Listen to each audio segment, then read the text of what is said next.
Bismillahirrahmanirrahim. Assalamualaikum warahmatullahi wabarakatuh. Anak-anak Ustadz yang soleh dan solehah, semoga kita semuanya masih dalam lindungan Allah SWT, masih terus diberi nikmat kesehatan dan juga nikmat kesempatan.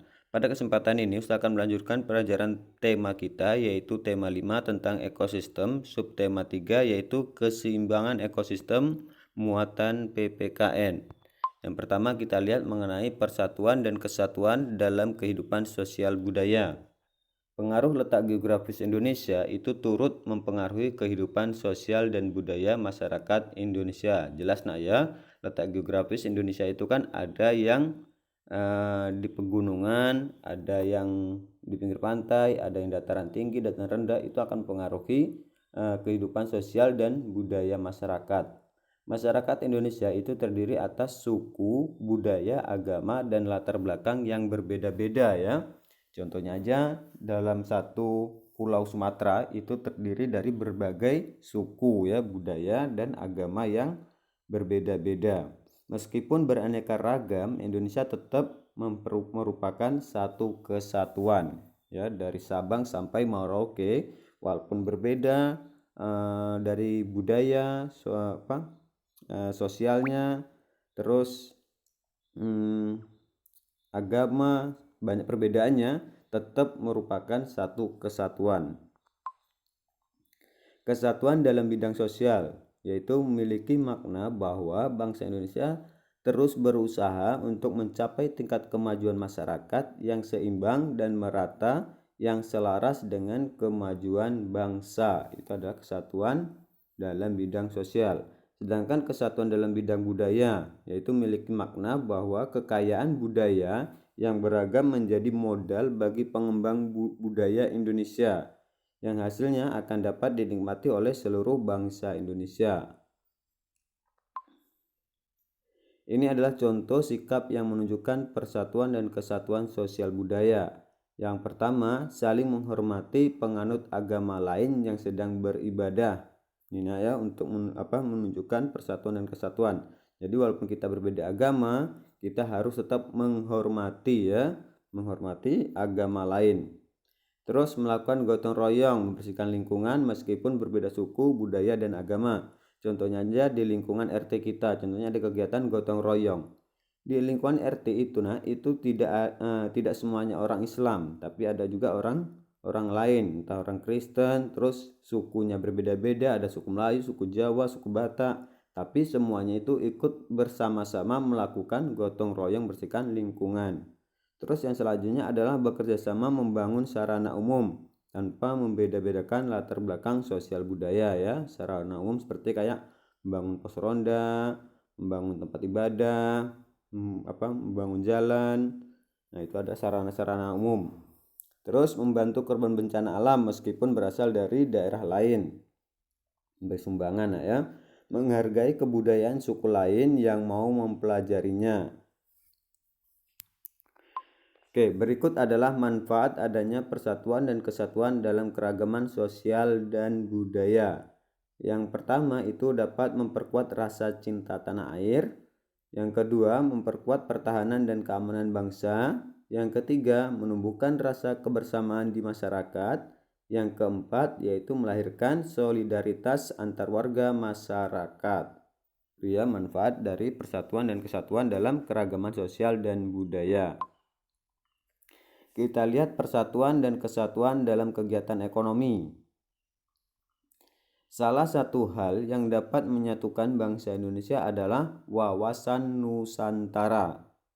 Ya, wawasan Nusantara adalah cara pandang dan sikap bangsa Indonesia terhadap diri dan bentuk geografisnya. Wawasan Nusantara mencakup berbagai bidang, salah satunya adalah kegiatan ekonomi. Ya, persatuan dan kesatuan dalam kegiatan ekonomi, perbedaan lingkungan geografis menyebabkan kegiatan ekonomi yang beragam. Itu jelas ya. Nah, yang seperti yang sudah jelaskan di awal tadi, daerah yang geografisnya itu dingin sama yang agak panas itu jelas hasil kegiatan ekonominya itu jelas berbeda-beda ya. Keragaman kegiatan ekonomi ini dapat bermanfaat karena masyarakat dapat saling bekerja sama untuk memenuhi kebutuhan mereka. Contohnya adalah petani garam dengan petani sayur. Nah, itu saling bekerja sama. Kalau tidak bekerja sama, nanti waktu pas di dapur nggak mungkin kita masak tanpa ada garam. Terus orang nggak mungkin pula dia masak cuma garam aja tanpa ada sayur. Makanya kita saling membutuhkan, ya. Oke, kita lihat di sini adalah contoh persatuan dan kesatuan dalam kegiatan ekonomi. Adalah pemenuhan kebutuhan pangan. Pemenuhan kebutuhan pangan memerlukan kerjasama pelaku ekonomi, ya. Ibaratkan kayak gini, nak. Ustadz contohkan. Di sini adalah ibu pedagang mengenai buah-buahan, ya. Terus di sini ada pedagang mengenai sayur-sayuran. Terus yang satu lagi pedagang mengenai ikan, ya. Terus yang selalu daging. Nah, di antara semua pedagang-pedagang ini kan saling membutuhkan. Nah, kita membutuhkan sayur, ya. Kalau seandainya tubuh kita mau sehat, itu kan membutuhkan sayur, membutuhkan buah-buahan, membutuhkan ikan. Ya, makanya kita harus saling bekerja sama antar pelaku ekonomi, saling menghormati dan menghargai, nah, ya. Nah, itu kan kalau dilihat dari buah-buahan. Itu kalau buah-buahan seperti kayak anggur, itu kalau di daerah panas itu sangat susah, nah, ya. Dia kalau anggur itu biasanya daerah-daerah perbukitan, daerah-daerah yang dingin.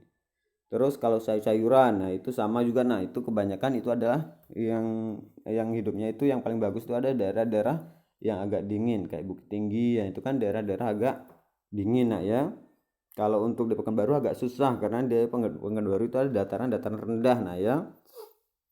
Nah, terus yang selanjutnya adalah ikan. Nah, kalau untuk Pekanbaru itu sangat susah, nak, untuk mendapatkan ikan segar yang benar-benar dari laut, ya. Kebanyakan kalau ikan yang segar di Pekanbaru itu adalah ikan-ikan air tawar. Mengapa? Karena Pekanbaru itu jauh dari laut, makanya kebanyakan ikan yang dijual di Pekanbaru, ikan lautnya, ya, itu didatangkan dari Sumbar, kalau enggak dari Rokan Hilir, ya. Nah, itu dari jauh, nak, makanya sampai di Pekanbaru itu sudah di dalam bentuk di es, nah, ya, biar tahan. Terus adalah berikut berbagai cara menjaga persatuan dan kesatuan dalam kegiatan ekonomi. Yang pertama, bersikap terbuka terhadap pelaku ekonomi lain meskipun berbeda suku bangsa, budaya, atau agama. Yang kedua, menghormati dan menghargai sesama pelaku ekonomi. Ya, jelas tuh, ya, kita harus menghormati dan menghargai sesama pelaku ekonomi. Walaupun pelaku ekonomi kan itu berbeda-beda, tapi kita saling membutuhkan. Yang ketiga, menyelesaikan masalah yang dihadapi secara musyawarah. Kalau ada masalah, nah itu solusi yang paling bagus adalah dengan cara melakukan musyawarah, nah, ya. Yang keempat yaitu memanfaatkan sumber daya alam dengan bijaksana. Kalau kita tinggal di daerah daerah dingin, nah kita jangan mengeluh, nah, ya, tapi manfaatkan sumber daya yang alam, sumber daya alam yang ada. Daerah dingin berarti kita cocoknya itu bukan menanam padi, ya, tapi adalah menanam sayur-sayuran. Nanti sayur dijual, belikan padi, sama aja, nak, ya. Yang jelas kita saling menghargailah antara pelaku ekonomi. Terus menjalin kerjasama dengan baik dan bersikap jujur, jelas nih, nak, ya. Oke, berikut manfaat persatuan dan kesatuan dalam kegiatan ekonomi. Yang pertama, kebutuhan ekonomi seluruh rakyat Indonesia dapat terpenuhi, ya. Contohnya ada yang menjual padi, ada yang menjual sayur, menjual ikan. Selain itu ada juga yang kegiatan-kegiatan kayak pelayanan jasa kayak dokter. Nah, itu kan semuanya biar terpenuhi, makanya harus ada persatuan dan kesatuan antara semua pelaku kegiatan ekonomi, nah. Yang kedua yaitu pemerataan kesejahteraan dan kemakmuran rakyat Indonesia dapat tercapai. Yang ketiga, terbukanya lapangan pekerjaan sehingga dapat mengurangi angka pengangguran dan meningkatkan kesejahteraan rakyat. Kita lihat bahasa Indonesia sebagai bahasa persatuan, ya. Bahasa Persatuan Bangsa Indonesia adalah bahasa Indonesia. Dimanapun anak Ustadz tinggal, kalau selagi kita tinggal di pulau Indonesia, dari Sabang sampai Merauke, kita menggunakan bahasa Indonesia, insya Allah semuanya masih bisa paham, ya. Karena bahasa Indonesia ini akan diajarkan seluruh sekolah mulai dari TK, SD, SMP, SMA, perguruan tinggi, semua itu menggunakan bahasa Indonesia. Ya, ada pelajaran walaupun dia tuh jurusan bahasa Inggris, ya, tetap ada namanya itu bahasa Indonesia. Karena bahasa Indonesia adalah bahasa pemersatu. Ya, bahasa Indonesia sebagai bahasa pemersatu telah disebutkan dalam salah satu butir Sumpah Pemuda. Nah, Ustaz ingat ya, ada Sumpah Pemuda itu ada 3 ya. Bahasa Indonesia merupakan alat komunikasi yang mempersatukan seluruh bangsa Indonesia. Bahasa Indonesia digunakan sebagai bahasa resmi misalnya di sekolah dan di pemerintahan, ya. Penggunaan bahasa Indonesia memiliki banyak manfaat. Misalnya ketika kamu berada di suatu daerah dan tidak dapat memahami bahasa daerah setempat, kamu dapat menggunakan bahasa Indonesia untuk berkomunikasi dengan penduduk. Bahasa Indonesia juga memudahkan kita berkomunikasi dengan teman-teman yang berasal dari daerah atau suku berbeda. Contohnya kalau seandainya kita aja tidak ada bahasa pemersatu, nah ya, bahasa Indonesia tidak ada. Anak Ustadz ke sekolah, kawan-kawan anak Ustadz itu sukunya berbeda-beda. Ada yang satu dari Minang, ada yang satu dari Batak, ada yang satu lagi dari Melayu, ada satu lagi dari Jawa. Coba gunakan bahasa masing-masing, ya. Bingung kita nak ya.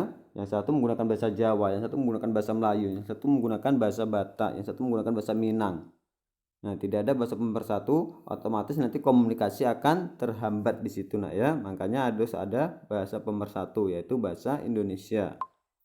Oke nak ya, mungkin cukup sekian dulu mengenai penjelasan Ustadz muatan PPKN. Lebih dan kurang Ustadz mohon maaf. Saya akhiri dengan wabillahi taufiq wal hidayah. Wassalamualaikum warahmatullahi wabarakatuh.